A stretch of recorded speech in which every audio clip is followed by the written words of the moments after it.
Hi friends, தலையெழுத்தை மாற்றும் சக்தி படைத்த பிரம்மபுரீஸ்வரர் கோவில் மற்றும் கோடிக்கணக்கான கடன் அடையும் தலம் எங்கே இருக்குது அப்படின்றது தான் நம்ம இந்த வீடியோக்குள்ளே பார்க்க போகிறோம். வாங்க வீடியோக்குள்ளே போகலாம்.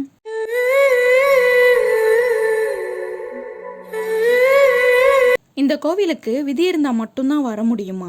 நம்ம வாழ்க்கையில் எல்லாம் நல்லா நடந்துட்டு இருக்கும்போது திடீர்னு பிரச்சனை வரும். அப்போ பல பேர் சொல்லுவாங்க, உங்கள் ஜாதகத்தில் பிரச்சனை இருக்குது அப்படின்னு. உங்கள் தலையெழுத்து மாறணும் அப்படின்னா நீங்கள் போக வேண்டிய கோவில் தாங்க இந்த பிரம்மா கோவில். பிரம்மாக்குன்னு ஒரு தனி கோவில் இருக்குது அப்படின்னா அது இந்த ஊரில் தாங்க. இந்த பிரம்மபுரீஸ்வரர் கோவிலுக்குன்னு ஒரு வரலாறு இருக்குங்க. வாங்க அது என்னன்றதை நம்ம இப்போ பார்க்கலாம். படைக்கும் கடவுளான பிரம்மாவிற்கு 5 தலைகள் இருந்ததாகவும் மும்மூர்த்திகளில் ஒருவராக அவர் கருதப்பட்டதாலும் பிரம்மனுக்கு சிறிது கர்வம் ஏற்பட்டது. பிரம்மனின் கர்வத்தை போக்க நினைத்த சிவபெருமான் ஒரு சந்தர்ப்பத்தில் பிரம்மனின் 5வது தலை கிள்ளி எறிந்து விட்டதுடன் படைக்கும் தொழிலையும் இழப்பதாக அவருக்கு சாபம் விட்டாராம். அதிர்ச்சி அடைந்த பிரம்மன் தனது தவறை உணர்ந்து சாப விமோச்சனம் பெறுவதற்காக சிவனிடமே என்ன செய்ய வேண்டும் அப்படின்னு உபாயம் கேட்டபோது சிவபெருமான் பிரம்மனிடம் சொல்லியிருக்காரு, நீ அங்கங்க உள்ள சிவலிங்கத்திற்கு நீ பிரதிஷ்டம் செய்து வழிபட்டு வா, நான் தகுந்த நேரத்தில் உனக்கு சாப விமோச்சனம் தருவேன் அப்படின்னு சொன்னாராம். இதையடுத்து பிரம்ம நாடு எங்கும் சுற்றி திரிந்து அங்கங்கே சிவலிங்கங்களை பிரதிஷ்டம் செய்து வழிபட்டு வந்தார். இவ்வாறு அவர் வழிபட்டு வரும்போது பிரம்மன் திருப்பட்டூருக்கு வந்து குறுகிய தொலைவு இடைவெளியில் 12 சிவலிங்கங்களை பிரதிஷ்டம் செய்து வழிபட்டாராம். இவரின் வழிபாட்டில் மகிழ்ந்த சிவபெருமான் பிரம்மன் முன் தோன்றி சாப விமோச்சனம் கொடுத்து மீண்டும் படைக்கும் தொழிலை தொடங்க அனுமதி கொடுத்தாராம். அலைந்து திரிந்து முகப்பொழிவை இழந்த பிரம்மனுக்கு சிவனோடு வந்த பார்வதி தேவி என்ன பண்ணியிருக்காங்க, முகப்பொழிவையும் வணங்கியிருக்காங்க. இவ்வாறு பிரம்மன் வழிபட்டு வந்த சாப விமோசனம் பெறப்பட்டதால் தான் இங்குள்ள ஈசன் பிரம்மபுரீஸ்வரர் என்று பெயர் பெற்றார். இங்குள்ள அம்மன் பிரம்ம நாயகியா இருக்காங்க. சாப விமோச்சனம் பெற்ற பிரம்மனுக்கு சிவபெருமான், இனி நீ படைக்கும் தொழிலை செய்வதோடு உன்னை நாடி வரும் பக்தர்களுக்கு அவர்களின் தகுதி மற்றும் தேவைக்கேற்ப தலையெழுத்தையே மாற்றி எழுதலாம் அப்படின்னு அருள் செய்தாராம். அதனால தான் நம்ம இந்த பிரம்மபுரீஸ்வரர் கோவிலுக்கு போய் ஜாதகத்தை வச்சு வணங்கினோன்னா நம்ம தலையெழுத்தையே மாறும் அப்படின்னு சொல்கிறாங்க. இந்த நம்பிக்கையினால தான் பார்த்திங்கன்னா நல்ல நிலையில் இருந்து விதிவசத்தால் வசதி வாய்ப்பு இழந்து நிற்கும் பக்தர்கள் இந்த தலத்திற்கு வந்து பிரம்மனை பூஜித்து தங்களின் தலையெழுத்தையே மாற்றிக்கொண்ட நிறைவுடன் செல்கின்றனர்.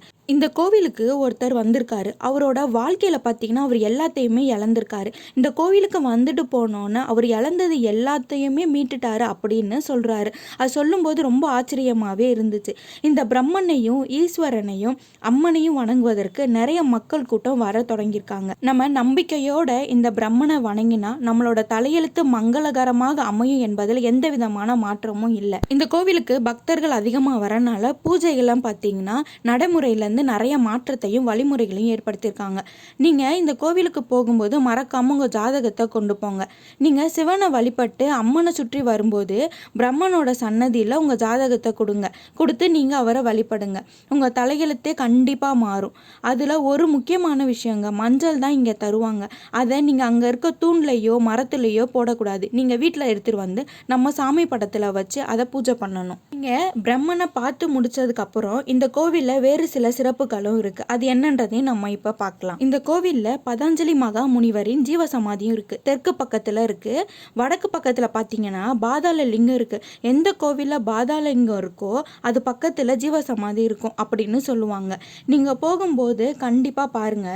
இங்கே காலபைரவரோட சன்னதியும் இருக்குது.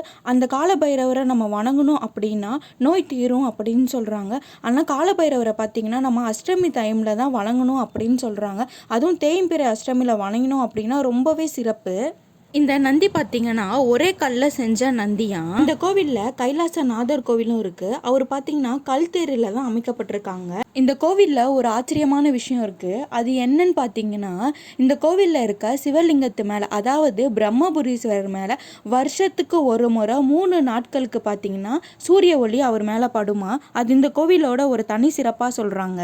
இதே போல் இன்னொரு சிறப்பும் இருக்குது. இந்த கோவிலில் இருக்க சிவலிங்கம் அமைந்துள்ள கருவறைக்கும் கோவிலின் வாசல் வாசலுக்கும் பார்த்தீங்கன்னா 300 அடி தூரம் இருக்குது. இந்த 300 அடி தூரத்திற்கு 7 வாசல் இருக்குது. அதை கடந்து தான் நம்ம கருவறைக்கே வர முடியும். இந்த சிவனை லைட்டு வெளிச்சமே இல்லாமல் தெளிவாக பார்க்கலாம். இது இந்த கோவிலோட இன்னொரு சிறப்பு. இந்த மாதிரி அதிசயம் இந்த ஒரு கோவிலில் மட்டும்தாங்க இருக்குது. பிரம்மன் வழிபட்ட 12 சிவலிங்கத்தோட பேர்கள் தாங்க இங்கே இருக்குது. இது பார்த்தீங்கன்னா பிரம்மபுரீஸ்வரர். அது பிரம்மபுரீஸ்வரர் தான் இந்த கோவிலில் இருக்கிற சாமியே. ரெண்டாவது பார்த்தீங்கன்னா பழலைமலை நாதர். மூணாவது பாதாள ஈஸ்வரர் அப்படின்னு சொல்லிட்டு 12 லிங்கத்தோட பேர்களுமே இங்கே இருக்குங்க. இந்தியாவிலேயே மிகப்பெரிய பிரம்மன் இந்த கோவிலில் தான் இருக்காரு. இங்கே குரு தோஷம் இருக்கவங்க இந்த கோவிலுக்கு வியாழக்கிழமை அன்னைக்கு வந்தீங்க அப்படின்னா அதை நிவர்த்தி பண்ணுறாங்க. நம்ம பிறந்த நட்சத்திர நாள் அன்னைக்கு இந்த கோவிலில் வந்து இந்த பிரம்மபுரீஸ்வரரை வழிபட்டோம் அப்படின்னா அது ரொம்ப சிறப்பு அப்படின்னு சொல்கிறாங்க. இந்த கோவிலில் பார்த்தீங்கன்னா குரு பெயர்ச்சி யாக பூஜையும் நடக்கிறாங்க. திருமண தடை, கணவன் மனைவி ஒற்று சேர்தல், தொழில் வியாபாரத்திற்கு, குழந்தை இல்லாதவங்களுக்கு அப்படின்றவங்க எல்லாத்துக்குமே இந்த கோவிலில் தனி வழிபாடும் நடத்துகிறாங்க. குழந்தை பேர் இல்லாதவங்க இந்த பிரம்மபுரீஸ்வரரை வந்து வணங்கினாங்கன்னா அவங்களுக்கு கண்டிப்பாக புத்திர பாக்கியம் கிடைக்கும் அப்படின்னு நம்புகிறாங்க. இந்த கோவிலில் பிரம்மன் பார்த்தீங்கன்னா மஞ்சள் நிறத்தில் தாங்க இருப்பார். அவருக்கு அலங்காரம் மஞ்சள் நிறத்தில் தான் பண்ணுறாங்க. அதனால தான் பார்த்தீங்கன்னா நம்மளுக்கு இங்கே கொடுக்குற பிரசாதமே மஞ்சளாக தராங்க. அந்த மஞ்சளை நம்ம நெத்தியில் வச்சுக்கிட்டோம் அப்படின்னா அதுவும் ஒரு தனி சிறப்பு தாங்க. இந்த பிரம்மபுரீஸ்வரரை நம்ம ஒரு வாட்டி வந்து பார்த்தோம் அப்படின்னா அவர் நம்மளை மீண்டும் மீண்டும் வர வைக்கிற வரம் கொடுப்பாரு அப்படின்னு சொல்கிறாங்க. இந்த கோவிலுக்கு வந்தால் எப்பேற்பட்ட தோஷமாக இருந்தாலும், நம்ம ஜாதகத்தில் உள்ள கோளாறு எப்படிப்பட்ட கோளாறாக இருந்தாலும் சரி அதை உடனே நிவர்த்தி பண்ணி கொடுப்பாரு அப்படின்னு சொல்கிறாங்க. இந்த கோவிலுக்கு நீங்கள் வந்தீங்கன்னா நம்மளுக்கு எவ்வளோ கடன் இருந்தாலும் அதை சீக்கிரமாகவே அடைச்சிருவோம் அப்படின்னு சொல்கிறாங்க. இந்த கோவில் பார்த்தீங்கன்னா காலையில் 7 மணிலேருந்து 12 மணிக்கும், சாயங்காலம் 4 மணிலேருந்து 8 மணி வரைக்கும் திறந்துருக்கோங்க. நீங்கள் அதை இது பண்ணி எப்படி போகிறதுன்னு பிளான் பண்ணிக்கோங்க. நீங்கள் ஒரு வாட்டி இந்த கோவிலுக்கு வாங்க, கண்டிப்பாக உங்கள் தலையெழுத்தையே இந்த பிரம்மபுரீஸ்வரர் மாற்றுவாருங்க. இந்த கோவில் பார்த்தீங்கன்னா நம்ம திருச்சியில் தாங்க இருக்குது. இந்த ஊர் பேர் திருப்பட்டூர். இந்த கோவிலுக்கு திருச்சியிலேருந்தே நிறையா பஸ் இருக்குங்க. ஓகே ஃப்ரெண்ட்ஸ், இந்த வீடியோ உங்களுக்கு பிடிச்சிருக்குன்னு நினைக்கிறேன். பிடிச்சிருந்தா லைக் பண்ணுங்கள், ஷேர் பண்ணுங்கள், கமெண்ட் பண்ணுங்கள். புதுசாக நம்ம சேனலை யாராவது பார்க்குறதா இருந்தால் அப்படியே சப்ஸ்கிரைப் பண்ணிக்கோங்க. பக்கத்தில் இருக்க பெல் ஐக்கானையும் கிளிக் பண்ணிக்கோங்க. அப்போ தான் நான் போடுற வீடியோவில் உங்களுக்கு நோட்டிஃபிகேஷனில் வரும். ஓகே ஃப்ரெண்ட்ஸ், பாய்.